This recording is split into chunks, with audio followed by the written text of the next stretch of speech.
For 90 years, Nielsen, we've been innovating for ourselves as well as our clients, and of course partnering with innovative companies as well.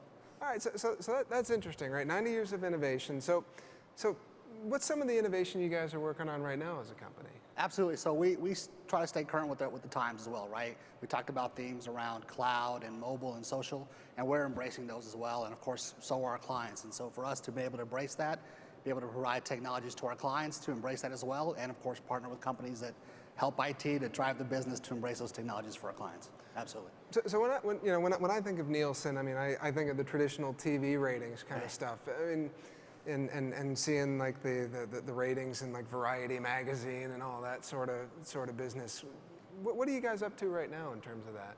Well, it's a great time, right, in innovation and things we're doing, and obviously we're still doing the media ratings for the television. We're doing radio, online, mobile, social ratings. Wow. We measure what consumers buy and watch for our clients across all the genres, across all the availabilities, and we bring that together, right? Simple, open, integrated is our core concept.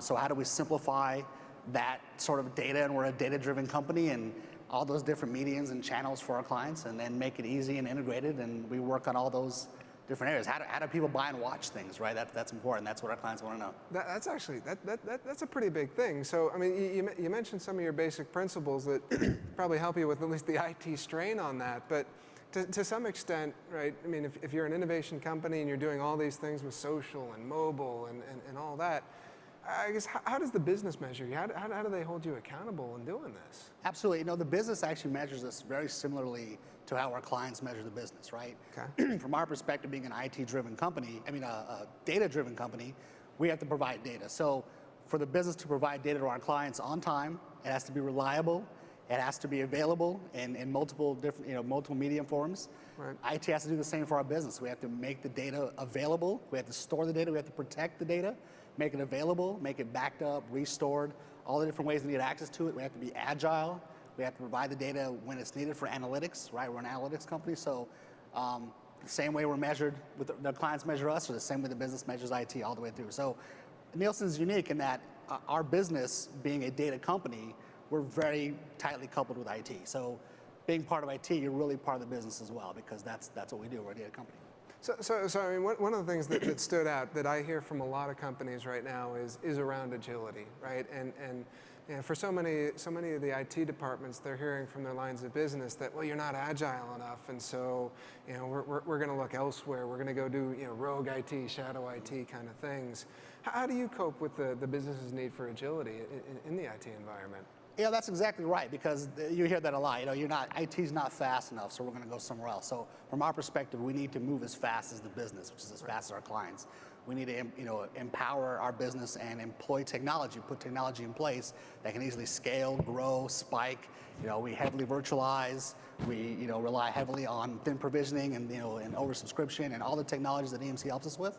So in order for us to be able to burst during peak events when we collect data, in order to spin up hardware quickly and provide those resources and computing processes to our business, we have to put the technology in to do that, so that we don't get the shadow IT departments. And of course, looking at hybrid cloud technologies as well, working with VMware and others, obviously, to be able to provide that burst capability to our business during those peaks, right? Those peaks and valleys, right? That's pretty cool. So you mentioned one area, obviously VMware helping you. What are some of the areas, maybe more on the protection side? Absolutely. Where we might be making life a little easier for you, simplifying so you can be more agile. Right. That's right. And so data is our lifeblood. That's what we do. We're a data and analytics company. So being able to store that data, and we grew very quickly from 350 terabytes to 36 petabytes of data. So being able to store that data, protect that data, securing that data is very important to us as well, right? We wouldn't want anybody to get a hold of our data or lose it. Being able to recover it. So we use data domain, absolutely. We use data domain to back up our data, but not just to back it up, but to compress it and dedupe it, because 36 petabytes of data is a lot. So we're getting great compression rates. Avamar as well, NDMP we talked about with other clients. VMware NAS, we're using Avamar. And then of course we do the same thing, right? In some cases, like Wells Fargo, we go to tape, but in most cases we replicate with data domain for disaster recovery, for backup purposes, to get our data off-site, to protect it. And of course, DPA, we want to get reports, we want to get metrics, we want to know how our backups are doing, how our restores are doing. and then of course enable our DBAs and others to do backups as well. We use the RMAN and the DD Boost technologies to enable our DBAs to take control of some of the backups. And again, it's that agility, right? They want to be able to recover data, not just provide it, be able to recover it and restore it as well. So I mean, one of the things that strikes me as interesting, I mean, yeah, you've got all the pieces. You got the robo, you got the virtualization, the NDMP, the DBA-driven backup. And you mentioned DPA as sort of that reporting and oversight tool. When you're using that, I guess, what do you do with some of those reports? How do those play into your environment, I guess?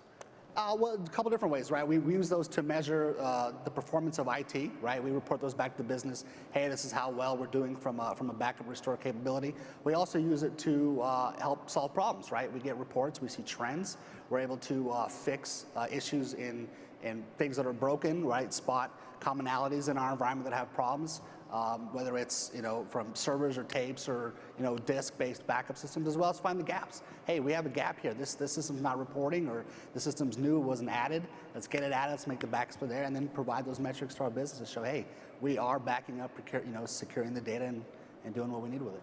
So that's an interesting one for me then. Is you mentioned that connection to the business, and you brought that up a few times, and connection to the business, I think that you brought up a handful of times is something that a lot of people, admins, especially on the backup side, I see struggling with is how do I make a bigger business impact? How do I connect to the business? How do I evolve my role? I guess I'm curious, from your point of view, how did you get to the point where you're at, where you are sort of merging business and technology? Yeah, absolutely. It's actually a funny journey for myself personally, and the evolving of role. Originally, I didn't want to be in IT. I didn't know anything about IT. I was going to be James Bond, right? That's what I wanted to do. So from my perspective, I went to school. You're like the opposite of Dan The Norton. the complete opposite, right? I was not a tech nerd or anything. I didn't play with IT. I wanted to be James Bond. That was just cool for me. So I originally went to school, studied international law and politics, and international security and conflict and post-Soviet studies, and I quickly found out that the Cold War was over, and I missed it by about a decade. I just missed it. So by that much. So I had to switch. So I had to make that change. And so for me, I switched to IT, and I did my sort of a degree in that. And the evolution of that, helping me to quickly adjust, being able to work on architecture and consulting and work on the IT environment and able to adjust quickly and learn that is very similar to what we see with the evolution of IT, right? Traditional, years ago, the IT folks were in the basement. There's dark lights and they're working on things. Nobody knows who they are. The business has no idea. They just know there's some guys down there probably clicking some buttons. There's some lights flashing maybe. I don't know. Maybe they're on, maybe they're off. Yeah. No idea. But now it's more important, especially for Nielsen. Our business units work directly with a lot of our IT folks. IT executives, engineers, architects, administrators talk directly with a lot of our business associates. It's important for our business to know how IT is doing, how our data is doing, what technologies we're doing, what we're doing with their data. And in that regards, they want to hear from the horse's mouth, right? They want to hear what that IT person is doing with the data. And so that evolution of that IT person now becomes, I'm not that guy locked in the closet. I'm the guy who's wearing the suit, walking into the business meeting, telling them exactly how we run IT for the business.